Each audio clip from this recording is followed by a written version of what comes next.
The 100th annual East-West Shrine Bowl going to be played at AT&T Stadium on Thursday, January 30th. That is tomorrow. Tickets are available at shrinebowl.com, and Andrew Whitworth is part of the 2025 Hall of Fame class alongside Eddie, George, and Andrew is joining us now in the home of the Cowboys with Shan, RJ, and Bobby on the D&M Leasing Hotline. Good morning, man. Congratulations. How have you been?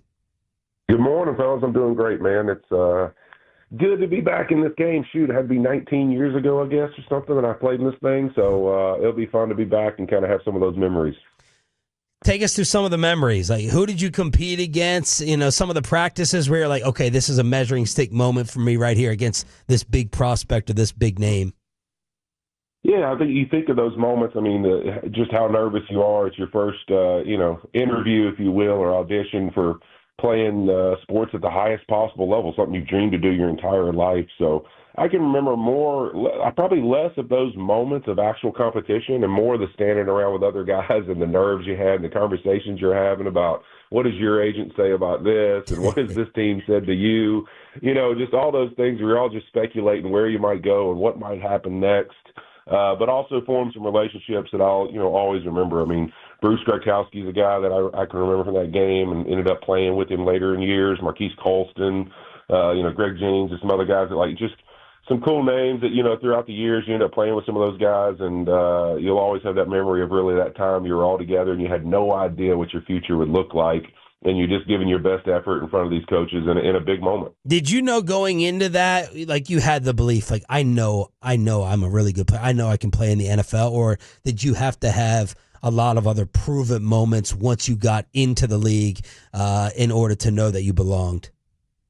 Yeah, I think once you get in the league, you have those moments that kind of help you, show you that you belong. I think that week is a little more of probably trying to figure out where you stand, with the group that's coming in and what your level of play is and possibilities are. And also, I think, too, some of the guys who might not have played a lot of the pro game or played styles in the sense of what you're going to play in the pros, some of those coaches, because they're coming from the NFL to help coach, they're kind of putting you in those scenarios and putting you in more things that are going to look more like what a real football play in the NFL is going to look like. And maybe even, hey, here's what winning and losing at this level looks like compared to college. And so you're getting a little feel of the standard that you're going to be expected to practice at and what it's going to look like, because sometimes in college it may not be as competitive at some schools compared to that when you're going against the best of the best, which is what an NFL practice is going to look like from a competition standpoint every snap.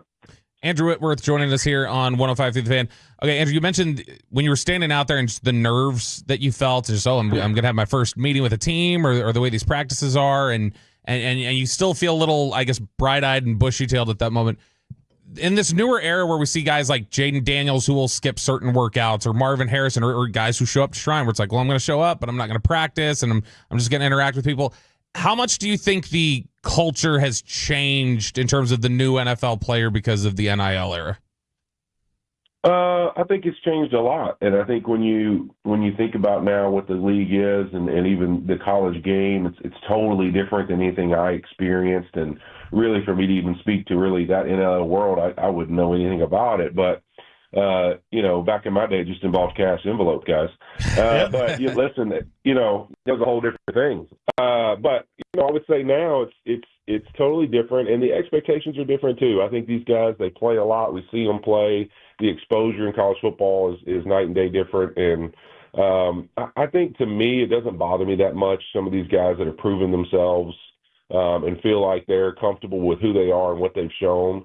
But I also think it's good for them to go that week, be around, say hey to the guys, get to meet people and do those interviews, because you really, when you get to the next level, you better know the talent and the skill level. You may just be checking off some boxes at these practices and just kind of seeing how they compete and stuff, but you're worried about the human. I mean, you want to know who the human being is, what drives them, what makes them tick, how they're built, how they interact around their buddies. I think it's good to be able to see some of that with other teammates and some of the other guys there, how they interact, because it's going to show you a little bit of what they'll be like in the NFL. Because I think sometimes we forget about that. In the NFL, all 53 guys on that roster were the dude in college. They were the guy. And so they have an ego. They have confidence in who they are and how they carry themselves. And then when you put all those dudes in the same room, that's why you see locker rooms in the NFL that have good cultures and others that don't. And so it's good to see some of these kids in those scenarios with some other alphas and see how they act and see how they adapt to it. Whit, what was your reaction when you heard the Cowboys were hiring Brian Schottenheimer? You know, obviously it heard whispers that it was possible. Obviously shocked like everybody else that was, really at the end of the day, their final decision, but not crazily shocked only because it felt like really how the process went from the beginning. This was not going to be a normal candidate that you would have thought of because they didn't really, they didn't make a decision to end the season, and then it delayed into past the time to interview some of those top candidates that week that they were on the bye.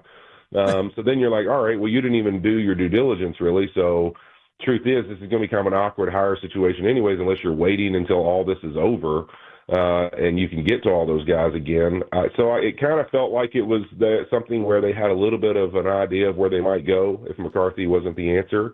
And then on the flip side of it, I love Shotty, and all the times I've gotten to be around him, he's a great human being. I can see why Dak loves him a lot. I can see why maybe to them they feel like there's this, if you will, like it's opportunity to build like a culture and a character, to a vibe to their team that's a little different than maybe they've had in the past. Because he's a guy that, man, he is going to wear his emotions. He's going to have a blast. He's going to create a fun environment. They're going to compete. And I think we can't judge it until we get an opportunity to see what this guy looks like with his shot, because I know players across the league, organizations that I've been around where he's been, they love Brian Schottenheimer, and they think he's an awesome human being. And I think that's a good place to start in this league, this day and age, because we see a lot of the time these relationships these coaches have sound like some of the most important parts of their level of going and getting success. Andrew Whitworth joining us here on the D&M Leasing Hotline. You were in the West with him in Seattle, right? Like you competed against when he was on that staff. Yes, and and then he was also, at one time with the Rams, and so a lot of people that were carryover from that, group that are still there were around him and have shared nothing but great things about him, and and obviously Richard Sherman, who I got to do Thursday Night Football with every week during the season, was around Shotty too. So a lot of guys that they think a lot about him, and have always walked away, enjoying being around him as a coach. And I think that's the first place to start. And who he looks like as a head coach, we have no idea, because here's the reality, guys. I mean, we see coordinators get hired all the time that we think are absolute insane coordinators at whatever they do, and they're a disaster as a head coach, and they're not good leaders, and they're not all these things. So who are we to say that just because we don't know the level of this guy when he's a head coach that we know what it looks like? And maybe when he's in a head coach position and gets to do things the exact way he wants to do it, maybe he's got a mind frame and a headset that he creates something that's a really good opportunity for them to be successful and lays out a plan that the players buy into. And so to me, I think it's going to be great to give him a shot. Yeah, is it what we all expected, the way we all thought it would go? Do we feel like the Cowboys did the best they can absolutely do? No. But do I think Brian Schottenheimer deserves his opportunity?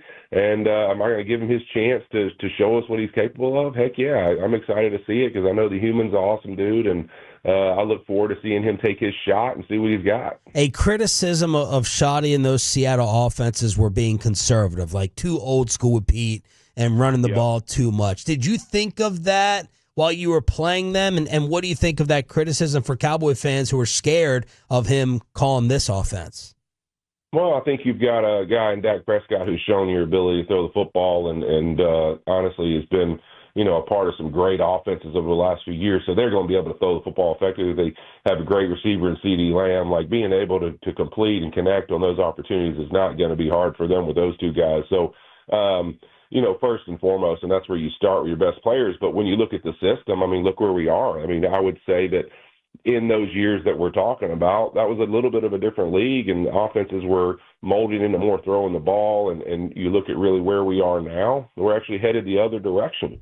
And some of the best teams in the league run the football extremely well, or if they don't, they've got a really dynamic quarterback who also uses his legs and creates and those kind of things. So I think when you look at Dak Prescott, some of his best years in the NFL have been when he's using his legs out of the pocket as a thrower, when he's able to use his legs to get out of the pocket. So now you start developing this run game and marrying it to your pass game where you enter some play action, some boots, some rolls. Some of the things Dak did early in his career and was really successful. I don't see any reason why he won't be successful in that. And I think that's one of the reasons they did it, is that Dak and his relationship's really strong. And I just think this league, if you look across it, the teams that were the most successful, the NFC North is one of our best divisions in football.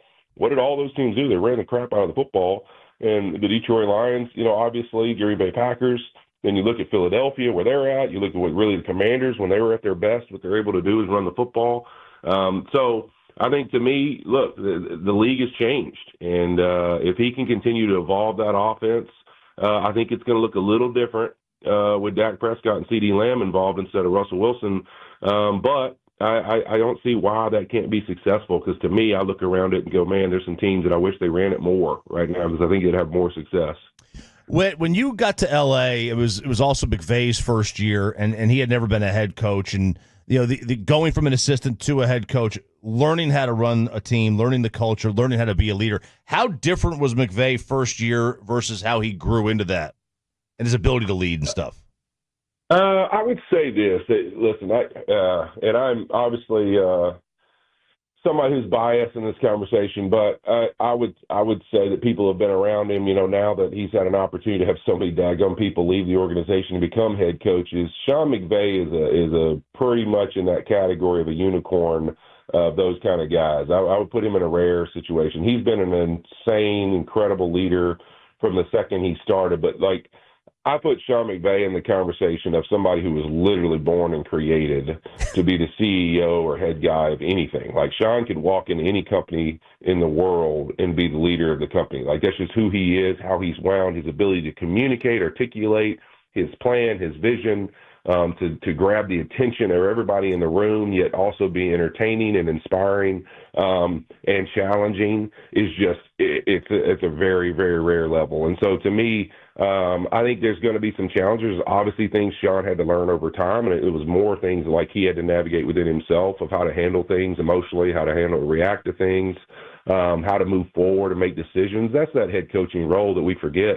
That's why we see these coordinators struggle, because when you're the head coach, it's not about calling plays. It becomes about all the other mess. I mean, you are literally putting out fires, trying not to let fires get started all throughout the building, with personalities, with things going on with their families, with contract situations, with who's not getting the ball, who is, who's getting the play, who's not, somebody else in the building doesn't even have anything to do with football that's affecting football.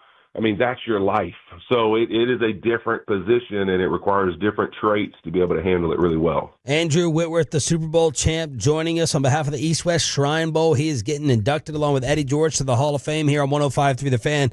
I'm hearing a little bit of the West Monroe come out in some of these answers. A, is it true that you all don't believe anyone outside of the state can cook crawfish? And B, where do we need to go in New Orleans when we head out there for the Super Bowl Monday? Man, listen, there's going to be plenty of good opportunities to go places in New Orleans when you get there. Just find your local po' boy shop and go get you a couple fried shrimp po' boys. That's the first thing I'll be doing when I get there. I promise you that. But it comes out, especially when I get down there. Listen, all my friends that know me in L.A. and in California, and then Thursday Night Football and everything else, they're going to be shocked when we get down there. My voice will immediately change when I get in New Orleans. All the slang will start to come out. So. Yeah, I'm getting close, just getting antsy thinking about it. So I can't wait, man. It's going to be a great week. New Orleans is an awesome host city for the Super Bowl. We're going to have a blast. Is it true that I'm talking to a fellow great youth tennis champion, RJ? Is I saw that. I don't know what 6'7", 300 pounds looks like on a tennis court, though. No way. Well, you got to remember now, I was a tight end in high school, so I always give credit to Nick Saban. Listen, he's the one he was the first coach to actually be honest with me. He said, "Listen, you ain't playing tight end in college or the NFL. You're going to be a left tackle for a really long time as soon as you realize that." So that's how I changed positions. But to go to that story, fantastic. Listen, it's one of those things when you're in college. They're asking you for something for your bio, for the East-West Shrine game, or for the combine, to kind of say that you're a multi-sport athlete. I may have alluded to I won a championship. What I meant was I won a tournament. And, unfortunately, it's one of those things the sports director put in the bio. people kind of took it everywhere. Listen, guys, it became, I was like a high school state champion in tennis by a couple years in my career. I'm like, I got to stop this whole narrative. I won the local tennis club's like 9 and 10-year-old tennis tournament one summer, and they gave me a Little Caesars like Bigfoot pizza to myself. Like, that's the only thing I won. I wasn't a tennis champion by any means, other than getting to eat pizza and enjoy my favorite Pepsi. But you are my age, so you had to have picked, and I guarantee I know your answer. Were you Agassi or Sampras? Oh, I was Agassi. I'm left-handed. Come on, baby. Wild Thing. The Wild Thing racket. Let's go, baby. Yeah, there you go. There you go. Andrew Whitworth joining us here on 105.3 The Fan. Thank you so much for the time, man. We really appreciate it. Love having you on, and congratulations, and enjoy everything happening out there at AT&T. Hey, appreciate it, folks. It's going to be a great week.